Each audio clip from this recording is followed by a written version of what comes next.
네, 안녕하세요. 다들 설 연휴 잘 보내오셨나요?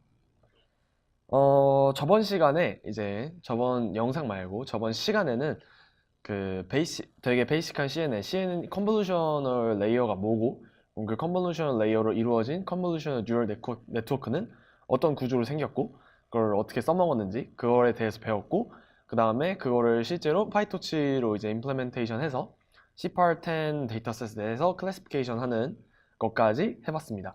그리고 지난 영상에서는 이제 조재영 씨가 그 저번에 저희 과제였죠? CPAR10 클래시피케이션 with CNN을 이제 리뷰를 해주셨는데요. 그럼 오늘은 뭘 할지 한번 보죠. 일단은 지난 시간에 방금 말씀드렸던 이제 CNN의 베이시컬한 내용에 대해서 한번 다시 짚고 넘어갈 거고요.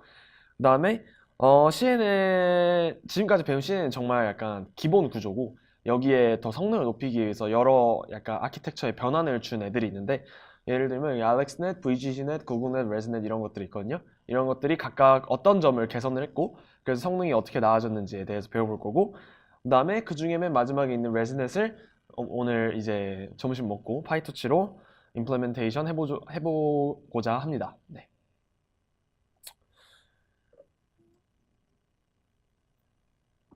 네, 그럼 혹시 저번 시간에 안 오셨던 분들 영상 다 보고 오셨나요?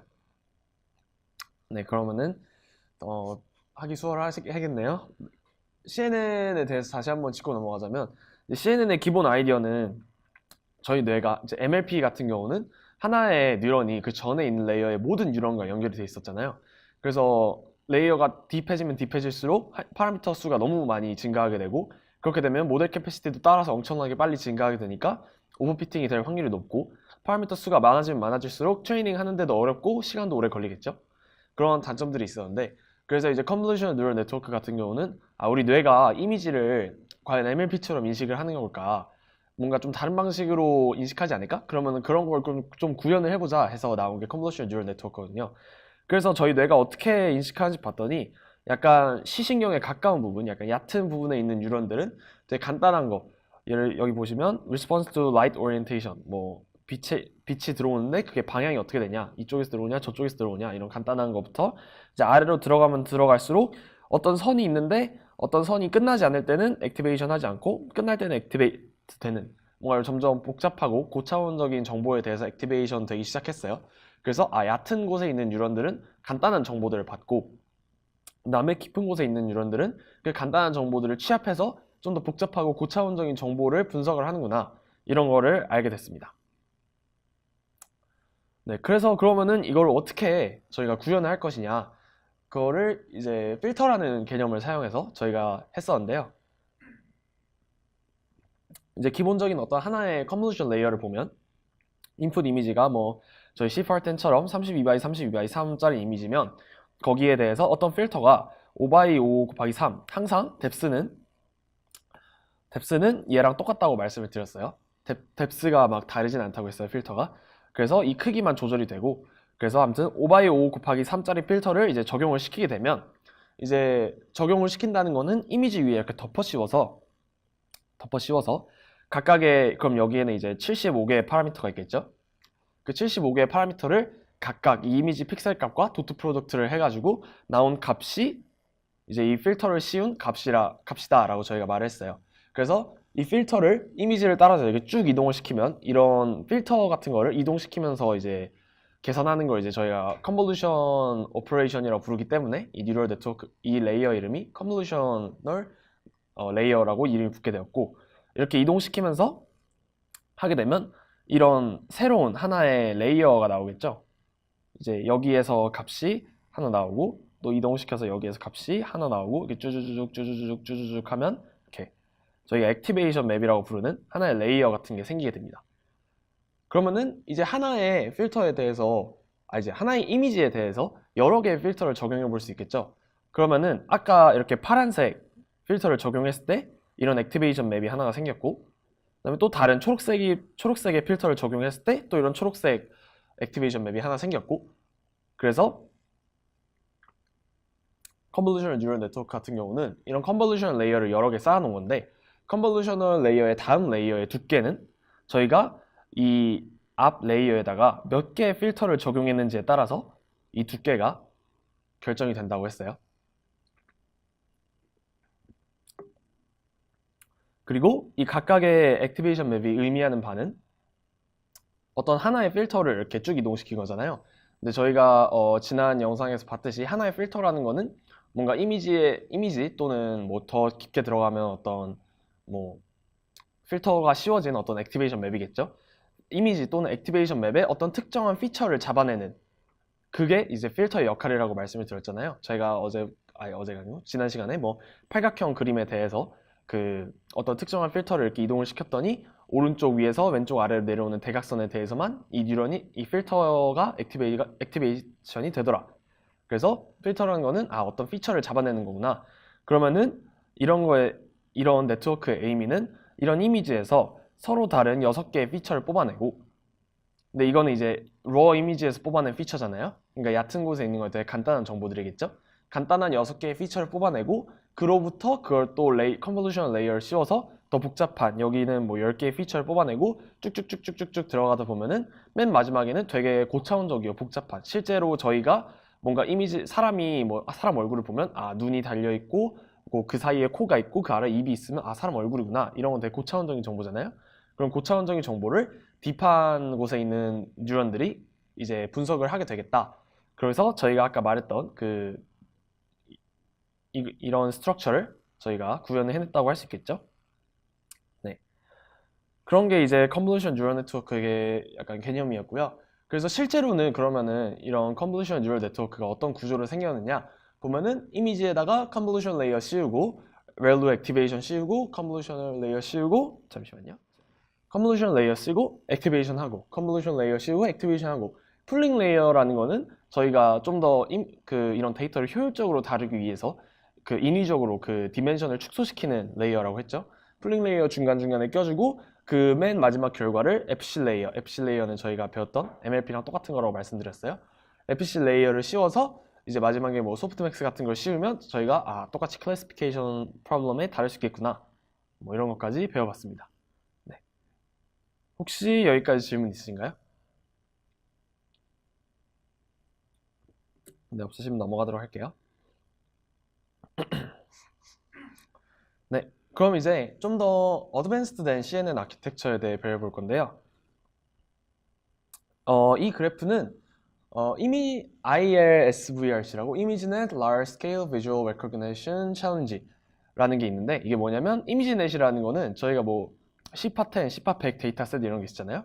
그런 거는 이제 시파10은 뭐 어떤 32x 32곱하기3짜리 이미지를 10개 중에 하나로 클래시피케이션 하는 그런 데이터셋이었는데, 이미지넷 같은 경우는 크기가 더 크고 아마 227 곱하기 227 곱하기 3일 거예요 아마.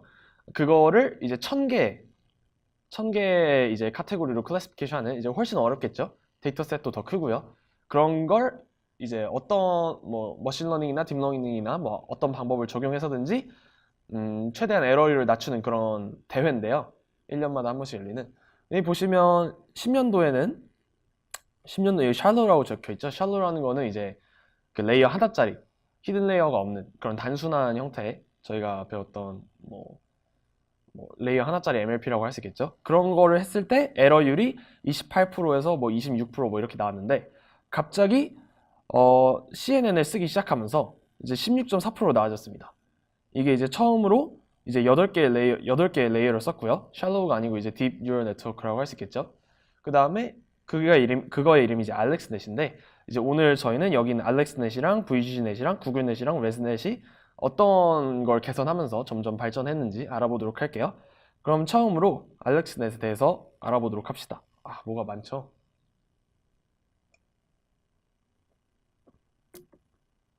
여기 막 숫자가 있고 막 컨볼루셔널 뭐 영어가 엄청 많고, 그런데 이건 결국 이 사진이랑 똑같은 거예요. 이 사진은 그냥 글로써 나타낸 건데 어떤 레이어를 어떤 순서대로 쌓았는지를 나타내는 건데요. 이 그림으로 나타낸 거랑 여기 써 있는 거랑 똑같은 겁니다. 여기 보시면 224 곱하기 3짜리 이미지를 받아서 뭐 11 by 11짜리 필터를 스트라이드 4 그리고 패드를 제로 패딩을 안 하고 했더니 이제 그 아웃풋은 그러면 55 곱하기 55에다가 96개의 필터를 씌웠으니까 뎁스가 96이 되겠죠. 그게 이제 여기 나와 있는 거고요. 55바이 55바이. 근데 여기 지금 48, 48 두 개로 나뉘었네요. 96이 아니고. 그 이유는 이제 이때는 되게 몇 년도냐? 12년도잖아요. 그래서 GPU 램이 3기가밖에 안 됐어요. 지금 저희 보통 쓰는 게 한 작은 게 4기가에서 뭐 좋은 건 8기가 정도 하는데 이때는 GPU 램이 3기가밖에 안 돼서 모든 파라미터를 이제 한 번에 거기에 그 GPU 램에 올릴 수가 없어가지고 이렇게 두 개로 나눠서 이제 트레이닝을 했습니다. 근데 이제 지금은 뭐 기술이 많이 발전해서 저희가 이렇게 할 일은 없으니까 그냥 하나로 합쳐서 생각하셔도 될 것 같아요. 그래서 96짜리 55 곱하기 55의 96짜리 이제 텐서가 됐고요. 거기에 맥스 풀링을 이제 3x3 필터를 스트라이드 2로 씌워서 27 곱하기 27로 이렇게 줄이고 뭐 노멀라이제이션 하고 컨볼루션 하고 맥스 풀링 하고 노멀라이제이션 하고 컨볼루션 맥스 풀링 FC 이제 뭔가 처음 봤을 때는 되게 뭔가 어려워 보인다 막 겁먹게 생겼다 이렇게 봤는데 보니까 별거 아니죠. 저희가 이미 다 배웠던 거 똑같이 해놓은 거예요.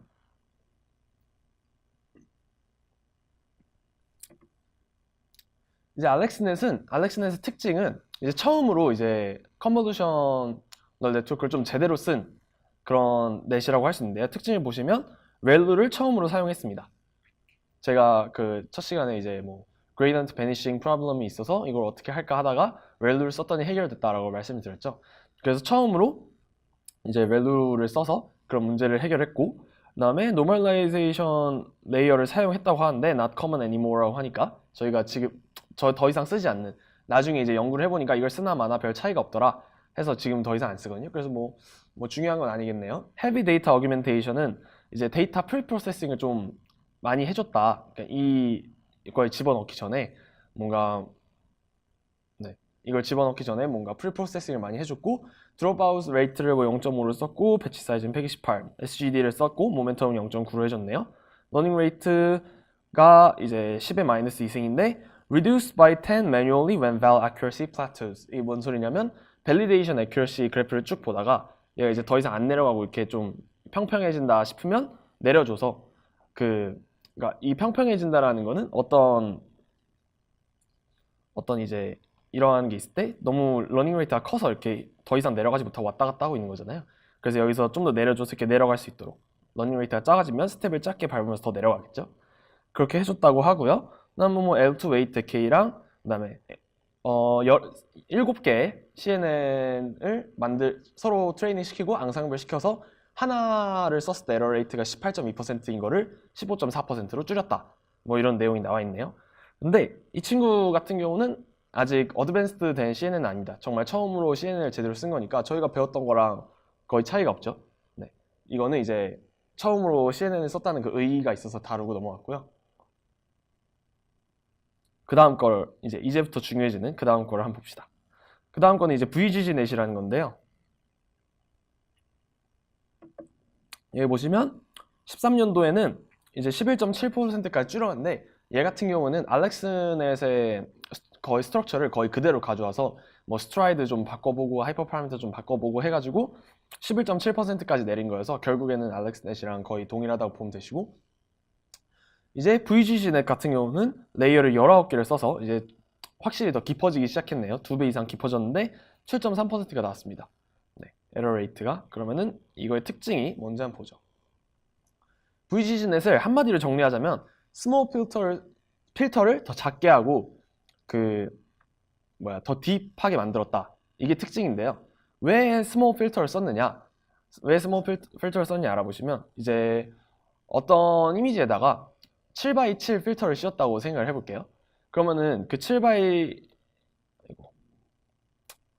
이미지에다가 7x7 필터를 이렇게 씌우면 그게 나온 요 뉴런의 이제 리셉티브 필드라는 개념이 기억나시나요? 이제 이 이미지의 얼마의 부분을 이 뉴런이 받아들여서 그 정보를 분석했는지가 이제 리셉티브 필드라는 개념이었는데 그럼 이 뉴런의 리셉티브 필드는 얼마일까요? 7x7 필터를 씌웠으면 네? 49. 네, 49도 맞는 말인데 보통 7x7이라고 이렇게 말을 합니다. 리셉티브 필드는. 네, 그럼 7x7이죠. 근데 이거를 7x7 필터를 쓰지 말고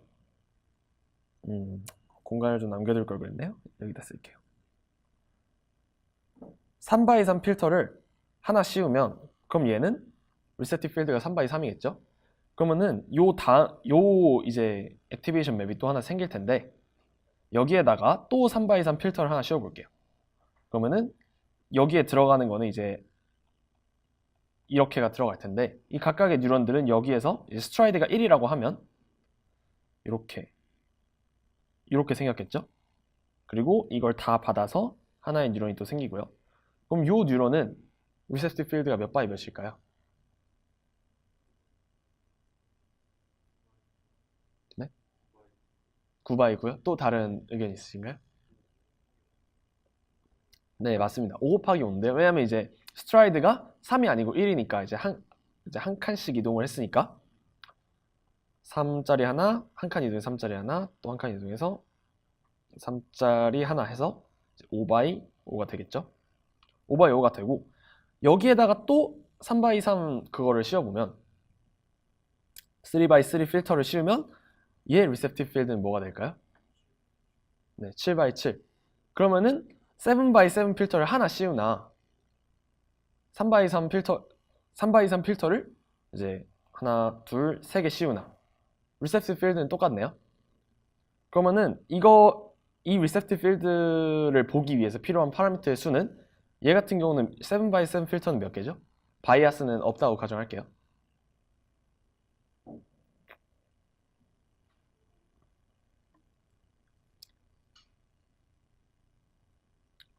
(7x7) 필터를 하나 씌웠으니까 그 필터 안에는 49개의 파라미터가 있어서 여기 49개의 파라미터가 필요하겠죠. 얘 같은 경우에는 3x3 필터를 하나 씌웠으니까 여기서 9개가 필요하고 그 다음에 여기서 하나 씌웠으니까 9개가 필요하고 여기서 또 하나 씌웠으니까 9개가 필요해서 7x7, 7x7의 리셉티브 필드를 봤는데 총 27개의 파라미터가 필요하겠네요. 그러면은 여기서 이제 스몰 필터의 장점이 뭐냐면 같은 리셉티브 필드를 보더라도 그 필드를 분석하는 데 필요한 파라미터 수는 작으면서도 논리니어리티가 여기는 한 번 들어갔지만 저긴 3번 씌웠으니까 3개가 들어갔겠죠. 그러니까 더 복잡한 피처를 이제 캐치해낼 수 있다. 더 적은 파라미터로. 그러면서도 더 딥해진다. 이런 장점이 있겠죠. 그래서 더 적은 파라미터를 가지고 있으니까 트레이닝 하기도 쉽고 오버피팅도 좀 덜 일어날 거고 그리고 같은 리셉티브 필드를 가지지만 더 딥해졌으니까 논리니어리티가 추가돼서 더욱더 좀 복잡한 그런 정보들을 이제 다룰 수 있겠다. 뭐 이런 장점이 생기겠네요. 그런 장점을 이제 극대화시킨 게 이제 VGC넷이라고 할 수 있습니다. 보시면 알렉스넷에서는 8개의 레이어가 있었지만 VGC넷 같은 경우에는 16개에서 19개의 레이어가 있다네요. 이 VGC넷이 저번에 제가 과제에서 이제 CFG 뭐 해가지고 걷다가 뭐 VGG 11, VGG 13 뭐 이런 거 넣어놨었잖아요. 그게 이거거든요. 네. 16개에서 19개의 레이어로 2배 이상 딥해졌고요. 그 다음에 3x3 컨볼루션, 3x3 필터를 스트라이드 1과 패딩 1으로 씌우면 이제 그 유지가 되겠죠. 그 디멘션 크기가. 유지를 시키면서 이것만 썼고 그 다음에 중간중간에 그 2분의 1로 줄여주는 2x2 필터 사이즈의 스트라이드 2를 취하면은 이제 절반으로 줄여주는 거였죠. 그런 맥스풀링을 중간중간 취해줬다. 그래서 13년도에 이 ZF넷이 아까 그 알렉스넷을 잘 하이퍼 파라미터 튜닝한 거거든요. 그게 11.7%를 찍었는데 그 14년도에 이 VGG넷이 7.3을 찍었다. 네, 그렇다고 합니다. 그럼 이 VGG넷을 좀 더 자세히 한번 볼까요? 이것도 뭔가 숫자가 많아 보이지만 또 겁먹을 게 없어요. 한번 하나씩 봅시다. 네. 일단 이 층을 보면 인풋 레이어가 있고 이걸 어떻게 보냐면 3x3 컨볼루션 3x3 필터를 64개를 씌웠다. 그냥 이 뜻이에요. 4개를 씌우고 그 다음에 아까 패딩을 1로 주고 스트라이드 1로 줬으니까 여기에서는 다 이제 디멘션이 유지가 되겠죠. 그 다음에 이거 한 번 더 씌우고 풀링하고 3x3 컨볼루션 씌우고 128개의 128개 이제 3x3 필터를 씌우고 또 씌우고 풀링하고 256, 256 풀링, 512, 512, 512 풀링, 512, 512, 512 풀링, FC 레이어들, 그 다음에 마지막에 소프트맥스. 저희가 배웠던 거랑 이제 별 차이가 없죠. 별로 무서워할 게 아니에요. 그러면은 이거를 한번 메모리랑 파라미터 관점에서 한번 분석을 해봅시다. 파라미터라는 거는 이제 아까 그 필터에 있는 파라미터의 개수를 의미하는 거고요. 많으면 많을수록 이제 뭐 모델 캐패시티가 늘어난다고 볼 수 있겠죠. 그리고 메모리라는 거는 저희가 이 각각의 이미지를 이제 램에 올린다는 거는 그 각 픽셀 값들을 다 이제 램에 올린다는 거잖아요. 그러면 저희는 그 이미지만 올려야 되는 게 아니라 그 중간중간의 텐서들, 그 값들도 다 저장을 해야 되니까 그것도 다 메모리에 올려야겠죠. 네, 그래서 이미지 하나당 총 얼마의 메모리를 쓰는지 그걸 한번 분석을 해봅시다.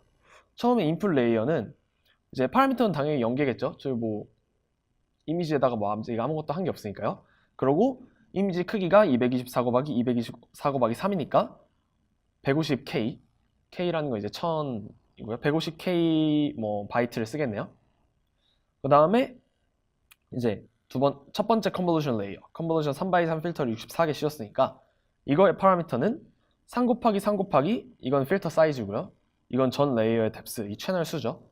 그래서 필터 하나당 27개의 파라미터가 있는데 그 필터를 64개를 썼으니까 1728개의 파라미터가 있겠네요. 네, 여기까지 이해되시죠? 있고 메모리 같은 경우는 이걸 씌웠더니 224 곱하기 224 곱하기 64짜리 텐서가 나왔잖아요. 그러면은 그냥 그걸 다 곱하니까 3.2 메가바이트가 나왔다. 메가바이트가 저 텐서를 저장하는데 필요하다.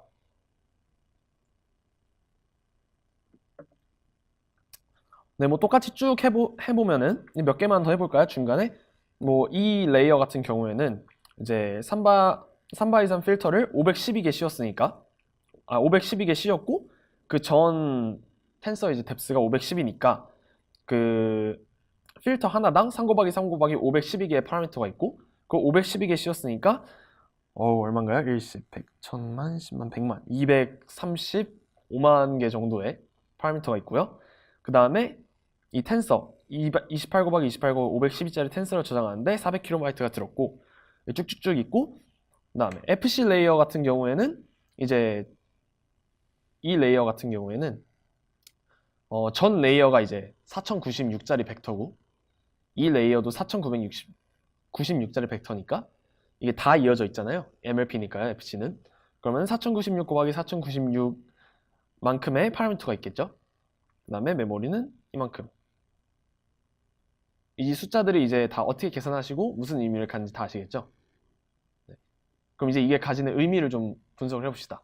일단 첫 번째 문제점은 이 VGNet의 문제점은 거의 모든 파라미터가 여기에 마지막 FC 레이어에 집중이 되어 있죠. 이 친구 같은 경우는 막 해봤자 단위가 이제 1십, 100, 1000만, 10만 개 많아봤자 뭐 60만 개고 이건 200만 개구나. 네, 200만 개, 뭐 몇십만 개 이렇게 있는데 갑자기 여기서 1십, 100, 1000만, 10만, 100만, 1000만 억 개의 파라미터가 있네요. 파라미터 수가 너무 많아요. FC 레이어를 씌우면 FC 레이어의 단점이 이제 파라미터 수가 너무 많다는 거였잖아요. 파라미터 FC 레이어가 있음으로써 파라미터 수가 너무 많아져 버리는, 여전히 저희가 이걸 해결하려고 이제 컨볼루션 뉴럴 네트워크를 쓴 건데 아직도 마지막 FC 레이어에서 너무 많은 파라미터를 가지고 있다는 단점이 일단 하나 보이고요. 이건 단점이 아니고 특징이지만 이제 좀 처음 레이어들에서 이제 거의 뭐 많은 메모리를 쓰고 있는데 이걸 다 합쳐보면 한 96MB 정도가 나오거든요. 96MB 정도가 나오는데 저희는 지금 이거는 그 텐서의 정보를 다 저장한 거잖아요. 근데 이걸 백프로파게이션 하려면 각각의 파라미터마다 또 그 그레이디언트 값도 저장을 해야 되잖아요. 그럼 이거의 2배가 되겠네요. 그러면은 이미지 하나를 분석하는데 200MB 램이 필요합니다. 그럼 그때는 안 그래도 그 몇 년도지 이게? 14년도니까 램도 부족했을 텐데 하나에 200MB나 들어가 버리면 배치 사이즈가 어쨌든 작아질 수밖에 없겠죠. 속도도 느리고요. 이런 문제점이 있다고 할 수 있겠습니다. 그러면은 이거를 기억해 주시면서 다음 걸로 넘어가 볼게요. 네. 모델 아키텍처 자체를 이제 할 수 있느냐, 네, 그럼 대답을 해드릴게요. 질문을 좀 정리를 하자면, 뭐, 이거 같은 경우에 보면은, 뭐, 어떤 인풋이 들어오면, 컨볼루션 레이어 2개 씌우고 풀링하고, 2개 씌우고 풀링하고, 2개 씌우고 풀링하고, 뭐, 3개 씌우고 풀링하고, 뭐, 이런 형식을 가지고 있는데, 그럼 그 막 풀링하는 거 사이에, 뭐, 레이어를 몇 개 쌓을 건지, 또 그 레이어의 필터 수는 뭐 몇 개를 할 건지, 이런 것도 이제 뭔가 좀 튜닝을 해볼 수 없냐, 이런 말씀을 주셨는데, 네, 할 수 있습니다. 근데 이제 이렇게 돼 있는 것들은 이제 이 개발진들도 다 막 다른 이제 그런 거는 이제 모델 아키텍처가 다르다고 말씀을 할 수 있겠는데요. 보통 네, 보통 하이퍼 파라미터라는 거는 약간 두 개로 나눌 수가 있는데요. 모델 아키텍처에 영향을 주는 파라미터라고 그렇지 않은 파라미터로 나눌 수 있는데, 모델 아키텍처에 영향을 주는 파라미터 같은 경우는 아까 말씀해 주셨던 뭐 필터 사이즈가 몇 개냐, 그 다음에 그러한 레이어 수는 몇 개가 있냐, 맥스 풀링을 어디에 취할 거냐, 이런 것들, 그런 것들은 그게 변하면 이 모델 아키텍처라는 거는 이렇게 쌓여있는 구조가 바뀌겠죠. 그런 파라미터가 있고, 러닝 레이트나 뭐 웨이트 데케이나 아니면 뭐 그런 것들은 이제 모델 아키텍처에 영향을 미치지 않잖아요. 그렇지 않은 파라미터가 있는데, 이제 보통 정석적인 방법으로 이제 하려면 모델 아키텍처를 미리 정해놓고, 이제 모델 아키텍처 뭐 예를 들면 여기는 VGG, 저번에 봤을 때는 VGG 11, 뭐 13, 16, 19 뭐 이런 게 있었잖아요. 그렇게 미리 정해놓고 각각에 대해서 영향을 미치지 않는 하이퍼 파라미터 튜닝, 뭐 러닝 레이트나 L2 코에피션트를 이렇게 조절을 해가는 식으로 파라미터 튜닝을 하는데요. 이제 그렇게 되면 이제 여러 개의 모델마다 모델 아키텍처마다 각각 하이퍼 파라미터 튜닝을 해줘야 되잖아요. 그래서 약간 좀 시간이 오래 걸리신다 싶으면 그냥 하나로 하셔도 됩니다. 하실 때 그냥 뭐 러닝 레이트랑 레이어 수를 뭐 같게 해가지고 하신다든지, 그러니까 동시에 이제 뭐 고려를 해서 튜닝을 하신다든지 그렇게 하셔도 되긴 되는데요. 정석적인 방법은 모델 아키텍처는 일단 픽스 시켜놓고 거기에 대해서 이제 다른 하이퍼 파라미터들을 튜닝하는 게 이제 정석적인 방법이긴 합니다. 혹시 여기까지 또 질문 있으신가요?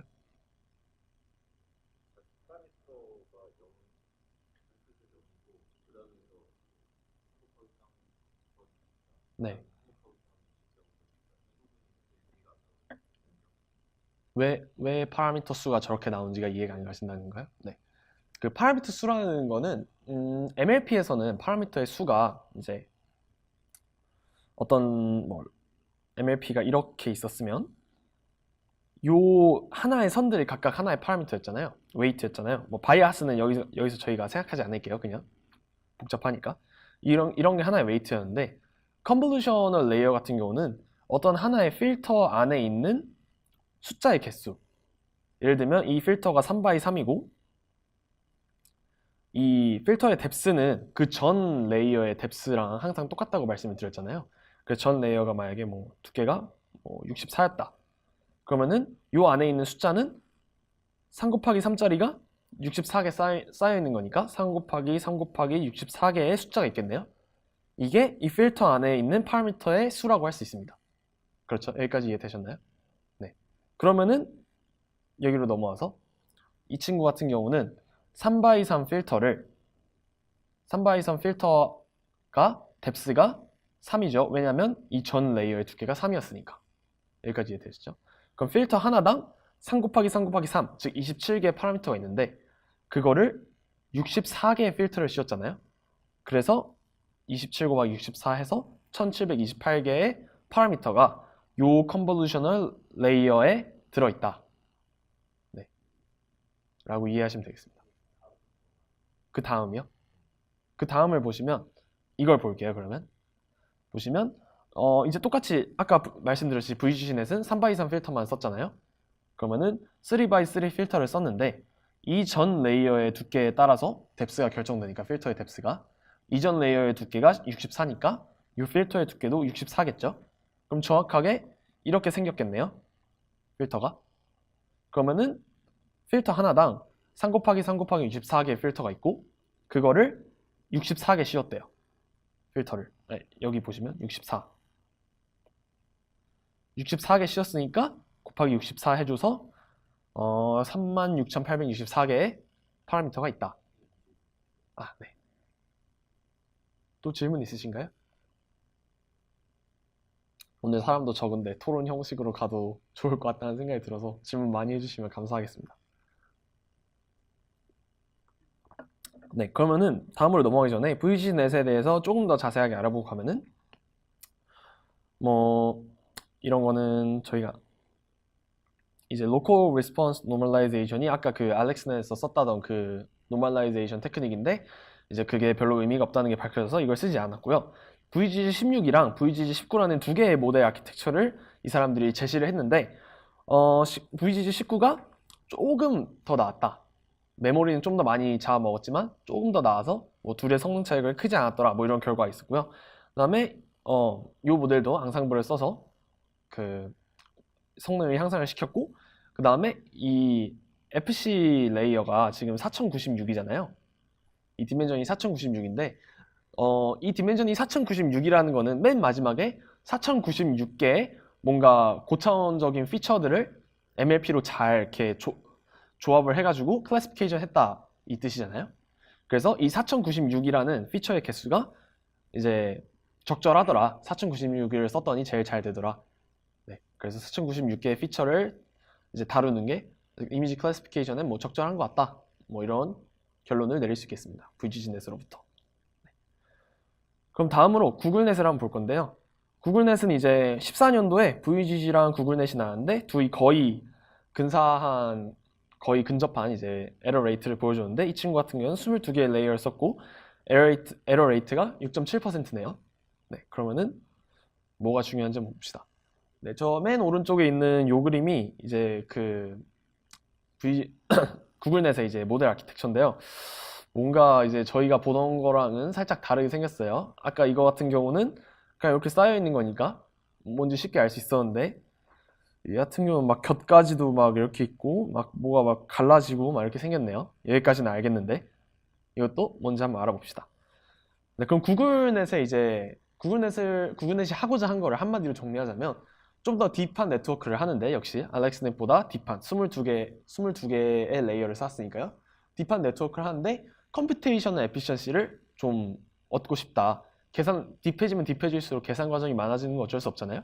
그거를 조금이라도 좀 더 줄여보고 싶다라는 걸 하기 위해서 이제 구글넷이 이제 개발되었습니다. 뭐 간단하게 보시면 22개의 레이어를 썼고요. 인셉션 모듈이라는 걸 썼대요. 인셉션 모듈은 여기 나와 있는 건데요. 여기 요 하나의 걸 확대해 놓은 건데요. 인셉션 모듈을 여러 개 겹쳐 놓은 뭐 스트럭처를 하고 있고요. FC 레이어가 없대요. FC 레이어가 없으면 아까 말씀드렸던 FC 레이어에서 파라미터가 엄청나게 많았던 문제를 해결했다는 거네요. 그 말은 컴퓨테이션 에피션시를 조금 높였다. 파라미터 수가 작으니까. 그렇고 그래서 그 동일하게 5밀리언 개의 파라미터가 있다. 이거는 알렉스넷보다 12배 정도 줄어드는 건데 성능은 훨씬 나아졌죠. 그렇고 이제 14년도에 6.7%의 에러 레이트를 기록하면서 이제 1등을 했다. 뭐 이런 건데요.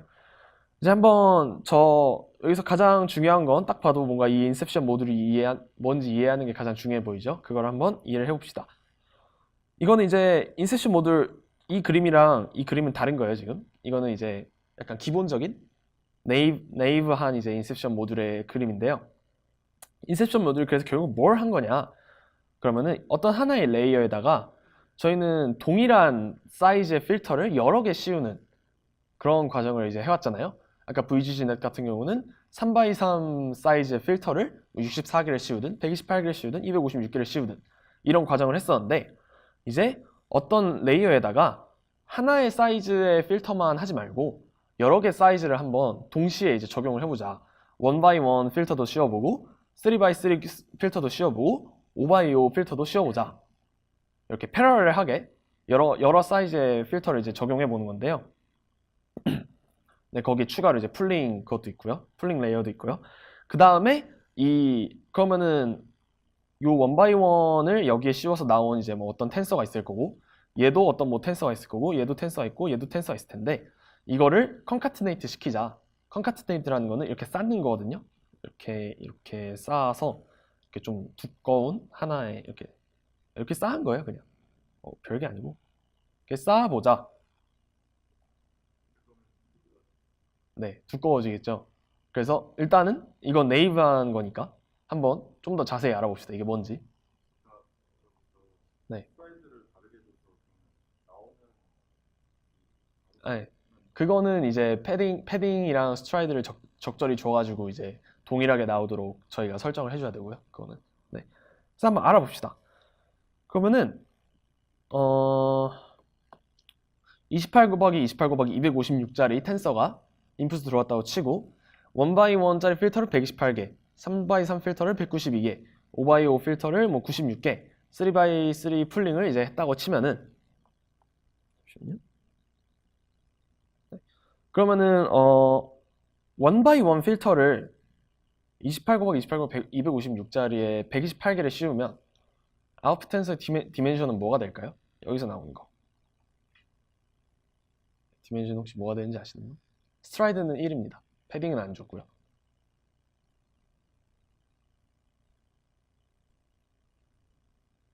네. 여기서 28 곱하기 28 곱하기 256짜리 텐서에다가 1x1 필터를 128개 씌우면 뭔가 뭐 아웃풋 텐서가 나오겠죠? 그 아웃풋 텐서의 디멘션이 어떻게 될까요? 스트라이드는 1이고 패딩은 없어요.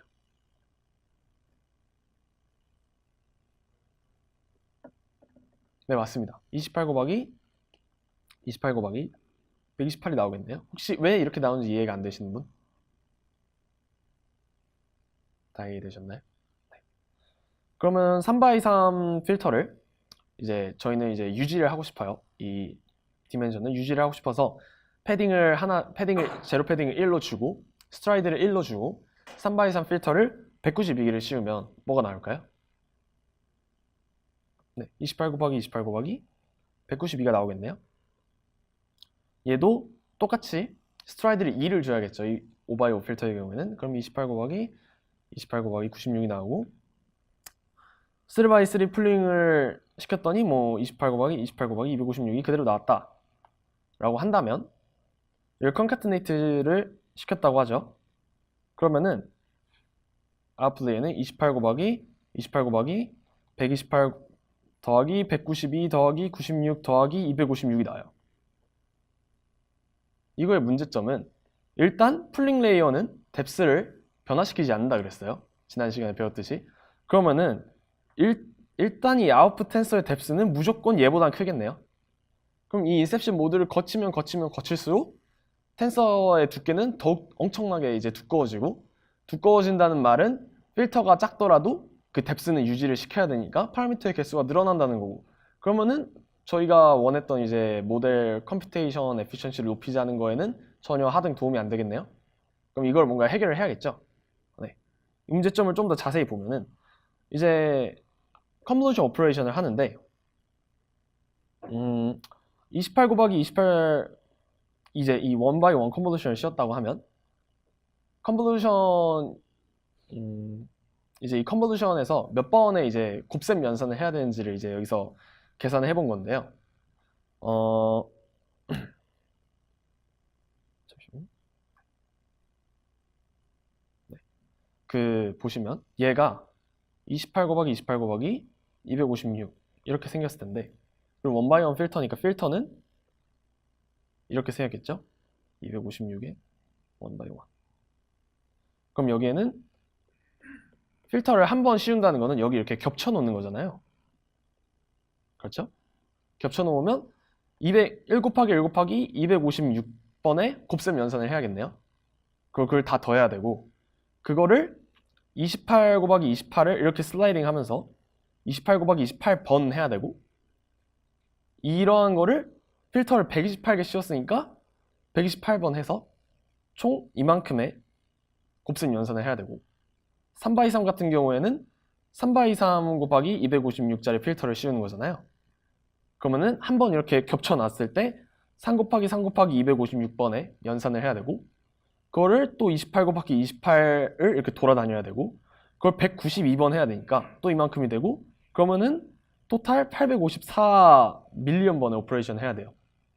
역시 컴퓨테이션 에피션시에 하등 도움이 안 됩니다.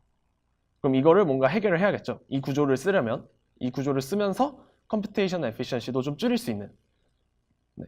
그런 거를 이 사람들은 어떻게 했냐면 원 바이 원 컨볼루션을 써서 이제 이 사람들 보틀넥이라고 표현했는데 이게 뭐냐면요. 이런 56 곱하기 56 곱하기 64짜리 텐서에다가 원 바이 원 필터를 32개 씌우면 그 아웃풋은 56 곱하기 56 곱하기 32가 되겠죠. 그러면은 얘가 하는 역할은 인위적으로 너무 이제 풀링이 그 인위적으로 그 사이즈를 줄였듯이 얘는 인위적으로 뎁스를 줄이는 거예요. 네.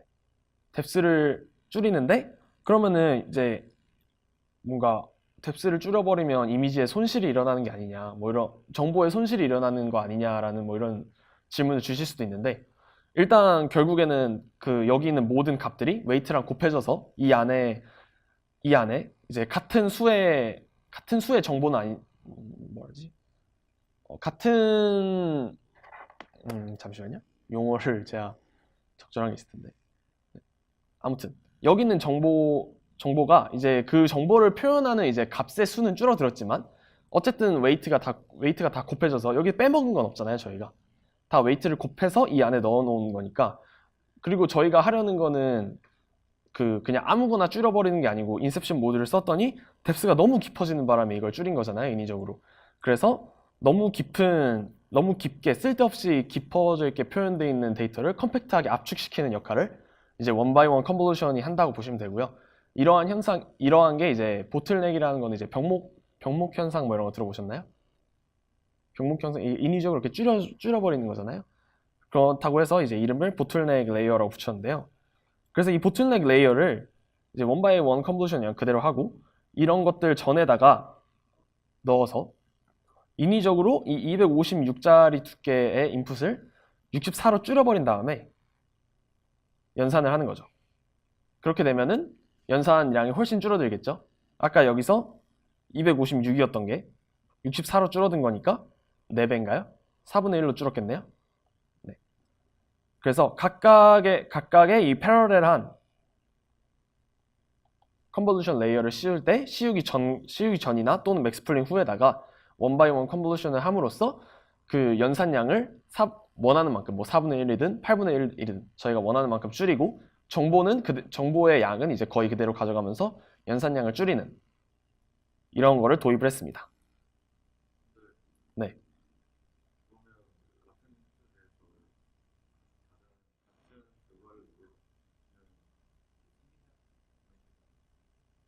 네. 그 질문을 요약해 드리자면 이렇게 인위적으로 줄여버리게 되면 다른 인풋이 들어왔을 때 뭐 같은 아웃풋이 나오는 게 생겨버릴 수 있지 않느냐 뭐 이런 말씀을 하셨는데 이제 정확한 표현일지 모르겠지만 어느 정도 감수하는 거라고 보시면 될 것 같아요. 사실 뭐 별로 마음에 드는 표현은 아니긴 한데 왜냐하면 어쨌든 파라미터가 너무 많다는 거는 오버피팅이 일어나서 애초에 저희 모델이 잘 워킹하지 않게 돼버리는 거니까 그거 어쨌든 인위적으로 줄여주는 거기 때문에 뭐 그러한 현상이 생기더라도 오버피팅이 어쨌든 줄어들고 저희 모델이 더 나아지게 된다면 그게 확실한 기준이잖아요. 다른 X가 들어왔을 때 뭐 다른 Y가 나오냐 똑같은 Y가 나오냐 이거보다는 결국에 우리 모델을 이제 써봤을 때 잘 워킹하냐 안 하냐가 저희의 기준이 되는 거니까 이렇게 해봤더니 잘 되더라. 너무 줄여버리지만 않으면 막 여기 256이었는데 갑자기 막 2로 이렇게 줄여보면 당연히 문제가 생기겠죠. 그러면 이제 아까 말씀드렸던 서로 다른 X가 들어왔을 때 같은 Y가 나오는 게 엄청나게 많이 생겨버리니까요. 그러니까 적절하게만 선택을 해준다면 그 사이에 있는 적절한 값을 선택을 해준다면 모델이 잘 워킹하더라. 그렇기 때문에 네, 그런 크게 막 걱정은 안 하셔도 될 것 같습니다. 네. 근데 또 아까 한 거를 이제 그대로 한 건데요. 이제 보시면은 여기에다가 원 바이 원 컨볼루션을 원 바이 원 컨볼루션 64개 하면은 하나의 필터가 이만큼이고 그거를 28 곱하기 28해서 64개를 했다. 그리고 그 다음에 이 3 바이 3은 이제 그럼 필터의 사이즈가 3 바이 3에다가 뎁스는 64가 됐겠죠. 64로 줄어서 그거를 28 곱하기 28을 돌아다니면서 192는 했다. 그래서 이거를 쭉 해서 더해봤더니 아까는 854 밀리언 오퍼레이션에서 358 밀리언으로 거의 뭐 절반보다 더 줄었네요. 네, 그렇죠. 그러므로 저희가 네이브한 그 인셉션 모듈이 저희가 원하는 대로 여러 개의 필터 사이즈를 적용하는 데는 성공을 했지만 컴퓨테이셔널 에피션시가 낮은 문제를 이런 보틀넥 레이어들을 중간중간에 추가를 함으로써 이제 그 컴퓨테이셔널 에피션시도 높이고 그 다음에 요 다음에 저 뎁스도 더 무지막지하게 커진 거에서 이제 저희가 원하는 대로 조절을 할 수 있게 만들었다고 볼 수 있습니다. 혹시 여기까지 질문 있으신가요? 네.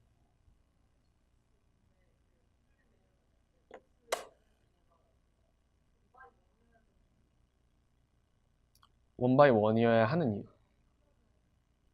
필터 사이즈가 더 크면 안 되냐고요? 더 커도 되는데 이제 저희가 하려는 거는 이제 그 뎁스를 줄이려는 거잖아요. 그 3x3으로 해도 이제 사이즈는 유지하면서 뎁스는 줄일 수 있죠. 필터 사이즈 적게 쓰면. 근데 저희가 하고자 하는 목적은 그냥 뎁스를 줄이는 건데 3x3 필터를 써버리면 파라미터가 9배로 늘어나 버리게 되잖아요. 굳이 뎁스를 줄이는데 그렇게 많은 파라미터를 써야 할 이유가 없으니까 그냥 가장 작은 원바이원 컨볼루션을 써서 파라미터 수는 최소화하면서도 그냥 줄이는 역할만 하도록 네, 그렇게 하는 겁니다. 왜냐면 어차피 3x3 필터를 씌운다는 거는 하나의 이제 픽셀만 보는 게 아니라 그 주변의 필터를 이제 같이 정보를 보겠다는 거잖아요. 그거는 이제 이미 원래 저희가 하던 이런 레이어에서 그 역할은 이미 수행을 해주고 있으니까 저희가 하려는 건 정말 그냥 뎁스만 줄여주자. 그 역할은 그 뒷 레이어에서 하도록 하고 네, 그렇게 하는 거라서 이제 원 바이 원 컨볼루션을 씁니다. 네. 좋은 질문 감사합니다.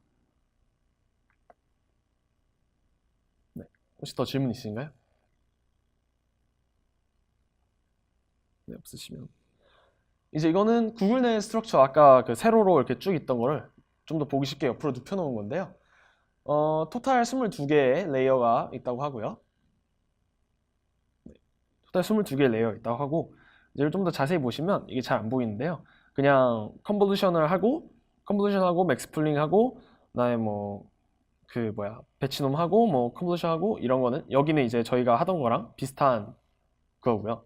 일단 처음에 이걸 몇 번 해준 다음에 인셉션 모드를 거치는데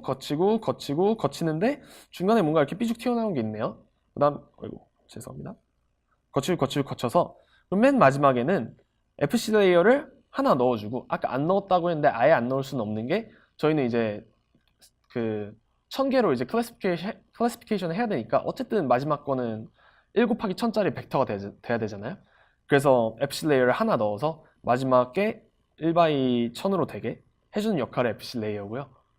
그 다음에 이거를 하고 소프트맥스를 취해가지고 이제 확률 값으로 1000개의 각각의 클래스의 확률 값으로 나오도록 이제 했다. 그러면 여기까지 이해 가시죠? 이 격까지 빼고는. 이 격까지는 이제 모델이 딥해지면 딥해질수록 이제 MLP에서는 그레디언트 베니싱이 일어났잖아요. 얘도 약간 그런 문제, 너무 딥해지다 보니까 그런 문제가 있어서 중간중간에 이제 얘를 가지고 원래는 이제 당연히 좀 더 고차원적인 정보를 담고 있는 얘를 가지고 FC 레이어를 씌워서 클래시피케이션 해야 제일 잘 되겠죠. 근데 여기서 계산한 로스가 이렇게 내려오면서 베니싱이 될 수 있으니까 중간중간에 얘를 가지고도 클래시피케이션을 해서 여기에다가도 이제 로스가 그럼 생길 거잖아요.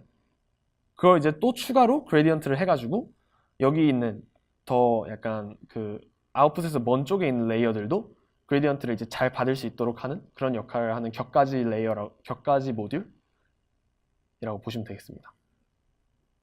혹시 여기까지 질문 있으신가요? 다음으로는 레즈넷인데 네, 갑자기 레이어 하나 8개, 19개, 22개 하다가 갑자기 152개가 됐네요. 갑자기 뎁스가 엄청나게 늘어났어요.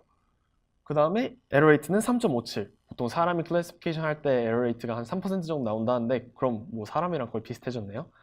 그러면은 이 레즈넷이라는 거는 어떤 걸 했는지 한번 봅시다.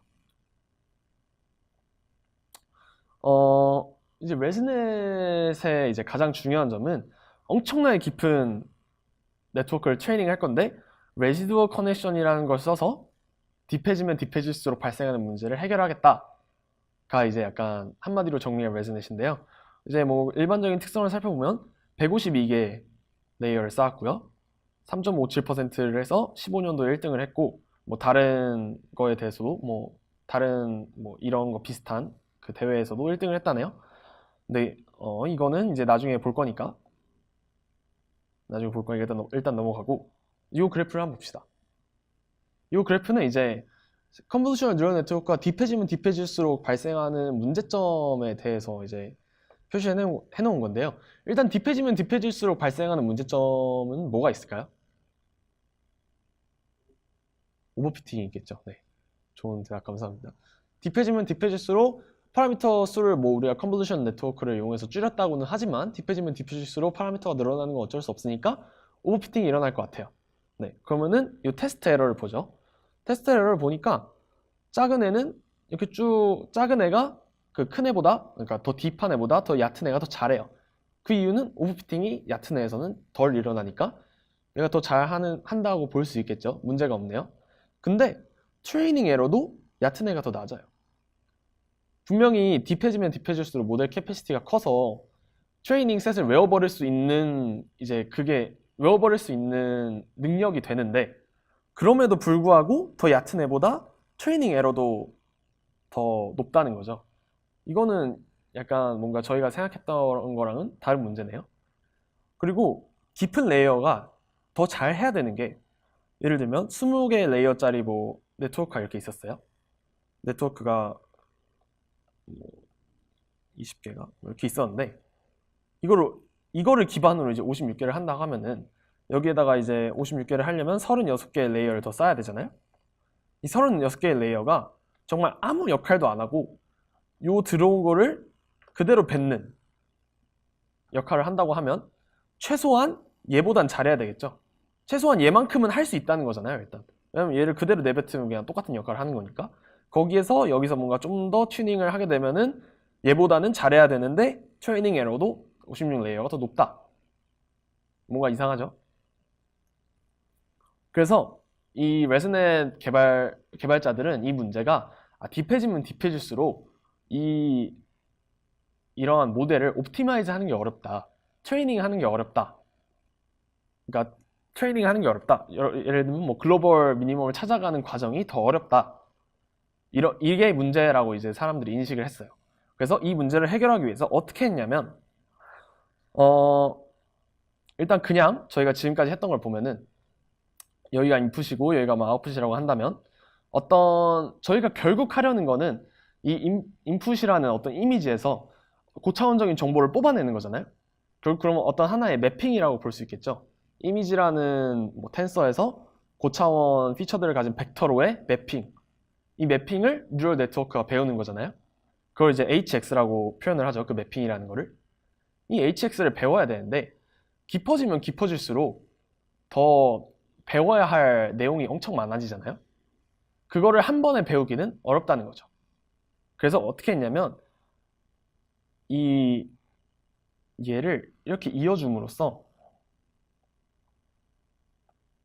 이 전에 여기 뒤에도 뭔가 이 레이어가 있다고 한다면 얘가 이제 얻어낸 정보들이 있을 거잖아요. 정보들 X가 있을 텐데 X를 아웃풋 레이어 일단 주고 그 다음에 요 fx를 추가로 배우는 거예요. 그러니까 hx를 원래 이 이전 레이어가 배웠던 정보 x와 더 배워야 될 정보 fx의 합으로 이렇게 나타낸 거죠. 그러면은 이 fx 저희가 트레이닝 해야 될 거는 원래는 이미지로부터의 이미지와 고차원 그 벡터 사이의 전체 매핑 hx를 배웠어야 했는데 이제는 우리가 이미 알고 있는 정보 x에서 더 배워야 될 fx만 이 모델이 요 사이에서 트레이닝하면 된다는 거죠. 아까 말씀드렸던 약간 이 개념 이거랑 비슷한 거예요. 얘를 그대로 하면 어쨌든 그대로 하면 더 잘 돼야 되잖아요. 그 그대로 하는 거를 이렇게 이어준 거죠. 이렇게. 이러면 여기 있는 정보가 아무것도 안 하고 그대로 이렇게 들어가겠죠. 그리고 그럼 얘가 해야 되는 거는 여기의 정보는 이미 여기서 들어왔으니까 여기보다 좀 더 발전된 걸 배우겠죠. 여기 있는 애는. 여기 있는 나머지 레이어는. 네. 아무튼 중요한 거는 저희가 배우는 게 한 번에 이런 복잡한 매핑을 배우는 게 아니라 중간중간에 이런 스킵 커넥션이라고 부르거든요. 이거를 이제 스킵하고 이렇게 커넥트 했다 그래서 스킵 커넥션이라고 부르는데 스킵 커넥션을 중간중간에 함으로써 HX를 다이렉트하게 배우기보다는 이미 저희가 배워놓은 거에서 더 배워야 될 fx만, 그 작은 정보만 각각의 레이어들이, 각각의 블럭들이 이제 학습을 하도록 하자, 이런 아이디어로 이제 레즈넷을 만들었습니다. 이제 레즈넷 아키텍처를 보시면 이 하나를 이제 레시듀얼 블럭이라고 하거든요. 뭐 레이어들이 쌓여있으니까 하나의 블럭이라고 할 수 있겠죠. 레지듀얼 블럭이라고 할 수 있는데, 이 레지듀얼 블럭을 여러 개 쌓아놓은 구조를 하고 있네요. 하나, 둘, 이렇게 여러 개 쌓아놓은 구조고, 그 다음에 하나의 레지듀얼 블럭은 두 개의 3x3 컨볼루션 레이어로 되어 있고요. 그 다음에 주기적으로 요 필터 개수를 여기까지 64였다가 여기는 128이죠. 주기적으로 이 필터의 개수를 2배로 늘려가는데, 이 2배로 늘리기 전에 그 맨 처음 레이어에는 이렇게 돼 있잖아요. by2 /2 이렇게 돼 있잖아요. 이게 스트라이드를 2로 했다는 거거든요. 스트라이드라는 거는 이제 몇 칸씩 건너뛰냐 이걸 결정하는 거니까, 그 다음 아웃풋 레이어의 디멘션을 절반으로 줄일 거냐 말 거냐 이거랑 관련이 있겠죠. 그래서 이렇게 필터의 개수를 2배로 늘릴 때마다 이 아웃풋 텐서의 그 사이즈를 절반으로 줄여줍니다. 얘는 이제 맥스 풀링 레이어를 따로 쓰지 않고 아예 그냥 그 컨볼루션 레이어의 스트라이드를 2로 줘가지고 축소를 시켰어요. 절반으로. 디멘션을 그래서 이 주기적으로 절반으로 줄여주고 필터의 개수를 더블 해준다. 그 다음에 맨 처음에 7x7 컨볼루션을 한번 취해서 미리 이런 걸 한번 취해주고, 그 다음에 FC 레이어가 없대요. FC 레이어는 하나만. 1000개로 이제 디멘션을 맞춰주기 위해서 필수적으로 필요한 FC 레이어 하나만 쓰고 다른 추가적인 FC 레이어를 쓰지 않았다. 그러면은 처음에 이제 말씀드렸던 FC 레이어의 파라미터가 있는 문제도 해결을 했고, 그 다음에 엄청나게 딥해졌는데 그럼으로써 발생하는 옵티마이제이션이 어렵다는 문제점을 이 중간에 이런 레지듀얼 블럭을 추가함으로써 각각의 레이어가 배워야 될 정보량을 좀 축소시켜가지고 그런 문제를 옵티마이제이션이 어려운 문제를 해결했다. 그렇게 볼 수 있겠습니다.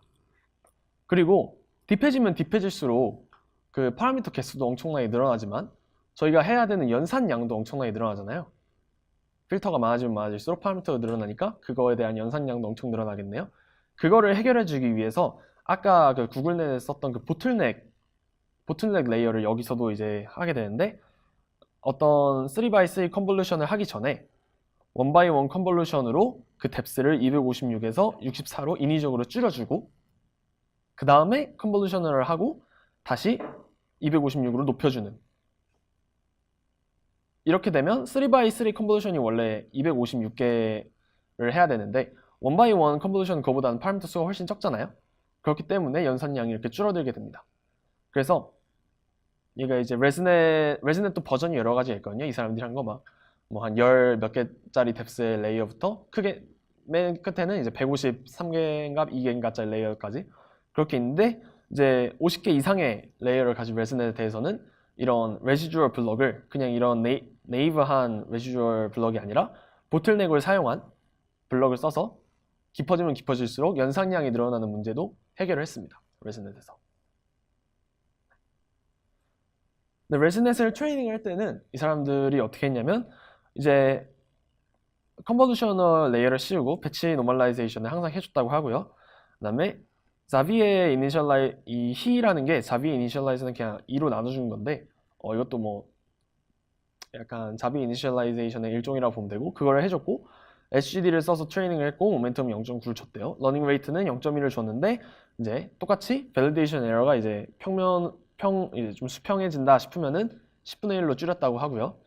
그다음에 미니 배치 사이즈는 256, 웨이트 데케이는 이만큼, 드롭아웃은 쓰지 않았다. 뭐 이렇다네요. 네. 혹시 여기까지 질문 있으신 분? 네. 네.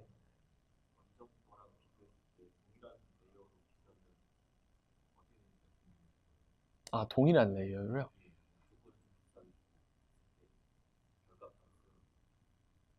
그거는 실험을 해봐야 될 것 같은 게요. 왜냐면 이제 이 사람들의 목적은 레이어가 몇 개든 이제 상관없이 그냥 어쨌든 컴페티션이니까 성능을 잘 내는 데만 해서 딱히 그러진 않았을 텐데, 근데 아까 레즈넷에도 버전이 여러 가지가 있다고 말씀을 드렸잖아요.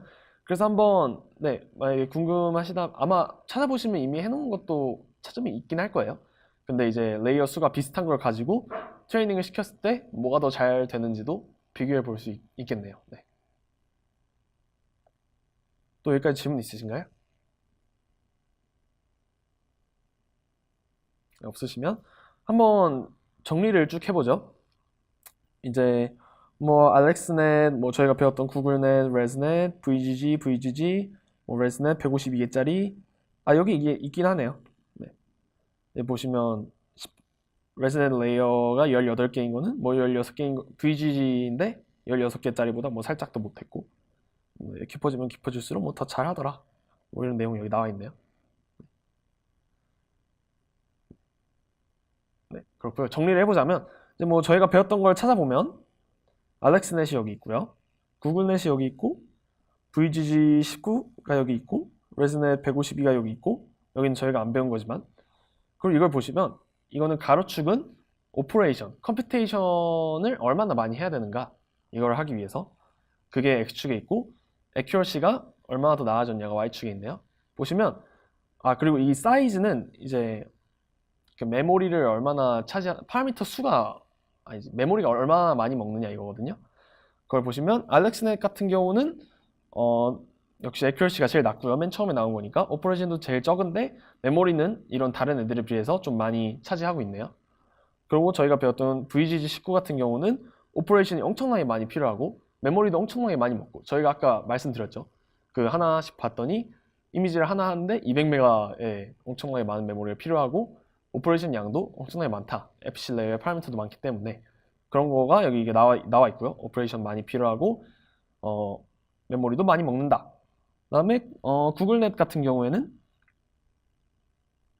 요건데, 구글넷 같은 경우에는 메모리를 엄청 적게 먹고 그거 오퍼레이션도 엄청 적으면서도 되게 좋은 애큐러시를 보여주고 있고, 레즈넷 같은 경우에는 오퍼레이션도 좀 구글넷보다는 많이 필요하고 메모리도 많이 필요하지만 VGG나 알렉스넷이랑 비슷하고 VGG보다는 훨씬 작은 메모리만 가지고도 훨씬 더 좋은 결과를 냈다. 뭐 이렇게 정리를 해볼 수 있을 것 같습니다. 각각의 모델의 특성을 이제 연산량이랑 메모리가 얼마나 필요한가랑 그다음에 테스트 애큐러시가 얼마나 잘 나왔느냐, 그걸로 이제 표시해 놓은 도표인데요. 네, 이걸로 정리를 해봤습니다. 네, 혹시 여기까지 또 질문 있으신 분? 없나요?